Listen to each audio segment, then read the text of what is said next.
안녕하세요. 11월 13일 금요일 아침입니다. 말씀과 함께 새롭게 하는 소망의 아침을 시작하겠습니다. 제임스 몽고메리 보이스는 우리는 하나님이 행하시는 선한 일을 볼 수 없지만 그분의 계획은 틀림없이 완성된다라고 말을 합니다.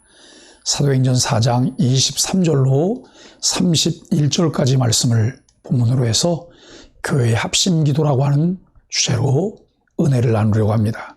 사도들과 온 교우들이 한 마음이 되어 소리 높여 기도합니다. 예수님을 대적하는 이들의 위협에도 담대히 하나님 말씀을 전하고 표적과 기사가 이루어지게 하시길 간구합니다.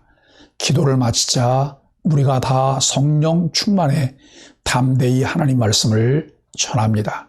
고난과 박해 상황은 큰 고통이 수반되지만 기도의 능력을 경험하게 되는 전화위복의 기회가 되기도 합니다.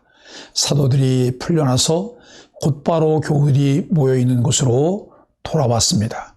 사도들은 박해의 상황에서 한 마음으로 대주제요 창조주이신 하나님께 소리 높여 기도합니다. 예수님의 이름으로 전도하지도 가르치지도 말라는 제사장들과 장로들의 경고와 위협이 있었음을 그 동료들에게 전합니다.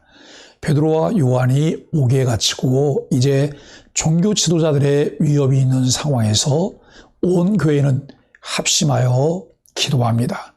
예루살렘을 떠나지 말고 내게 들은 바를 기다리라는 말씀에 순종하여 마가의 다락방에 120문도들이 모여 기도한 것을 시작으로 그들의 기도 생활은 계속되었을 것입니다.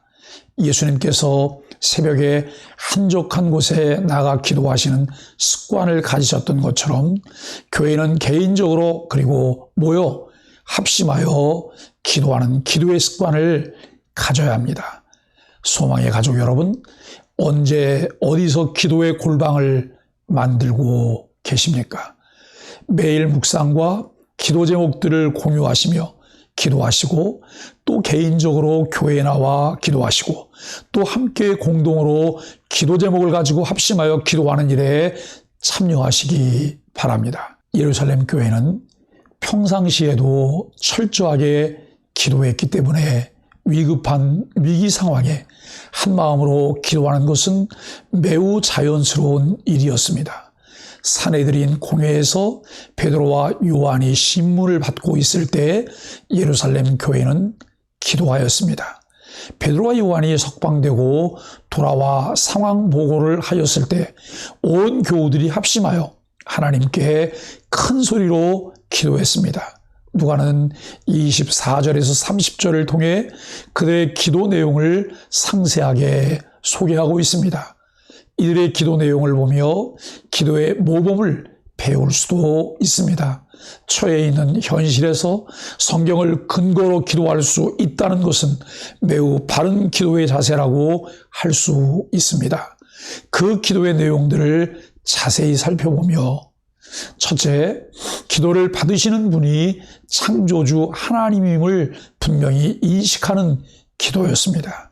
이들이 인식한 창조주 하나님은 주권자로서 특히 하늘과 땅과 바다와 그 가운데 있는 모든 것을 지으시고 다스리시는 하나님이심을 알고 신뢰하는 기도였습니다.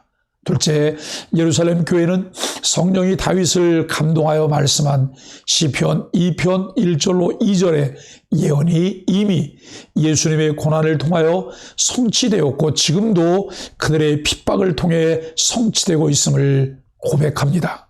우연히 불리한 상황들이 전개되고 있어서 불안해하며 기도하는 것이 아니라 하나님께서 하나님의 계획들을 이루시는 과정에서 일어나는 박해와 위협임을 인식하며 기도하고 있다는 것입니다.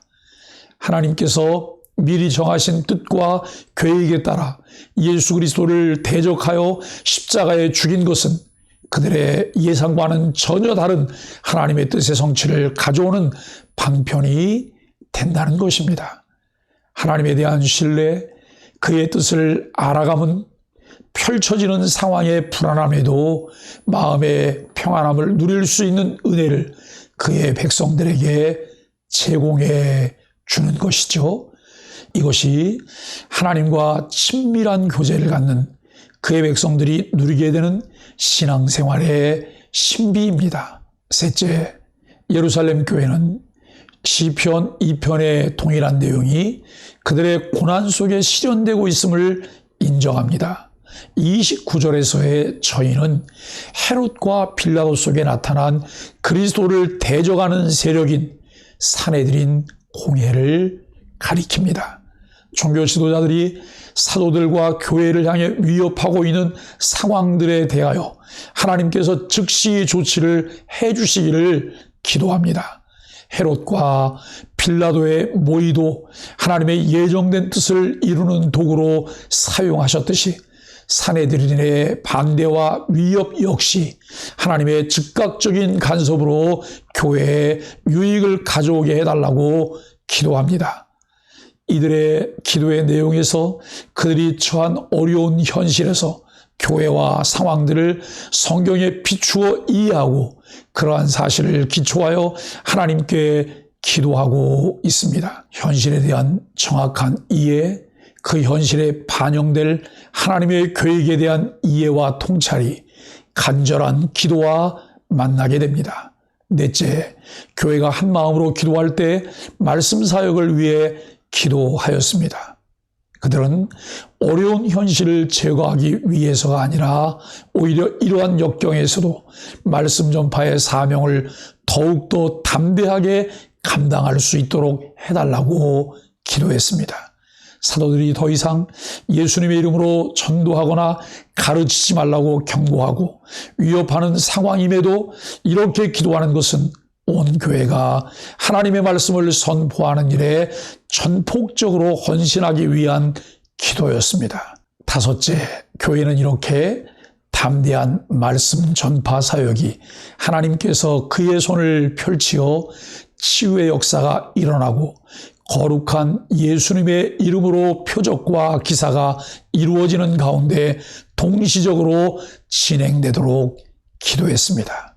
예수님의 사역에서 말씀을 전파하고 가르치는 것과 병을 고치는 사역이 동시적으로 일어났듯이 예루살렘 교회는 강력한 말씀 전파와 치유와 능력의 역사가 동시적으로 있기를 기도하였습니다.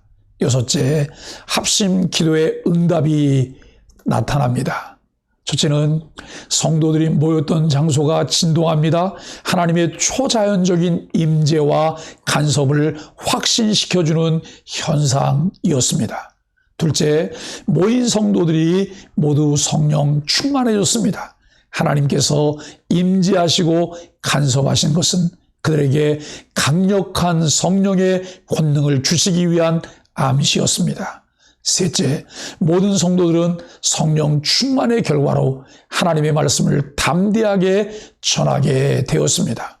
사도들에게 국한되었던 담대한 복음 전도가 모인 온 교우들에게 확장되었습니다. 넷째는 하나님께서는 치유와 능력의 역사를 위한 기도에도 응답하셨습니다. 사도들에게만 치유와 능력의 역사가 주어진 것이 아니라 스데반, 빌립 집사와 같은 평신도들에게도 주어졌습니다. 이와 같은 일들이 교회에 일어난 박해라는 위협과 위기 상황에서 합심하여 기도하게 하신 성령의 주도적인 역사로 이루어졌습니다. 예수 그리스도의 이름을 전하게 하시려는 성령님의 치밀한 역사하심이 이 땅에 이루어지도록 함께 마음을 모아 온 교회가 합심하여 기도하는 역사가 있기를 예수 그리스도의 이름으로 간절히 축복합니다. 기도하겠습니다. 복음 때문에 당하는 고난에 하나님의 섭리가 있음을 믿으며 잘 분별하게 하소서. 고난 속에서도 하나님의 선하신 뜻이 이루어지도록 합심해서 기도하는 공동체가 되게 하소서. 또한 이 땅의 교회들이 초대교회처럼 부활의 예수님을 전하는 목표와 하나님의 합당한 기도로 하나 되게 하소서.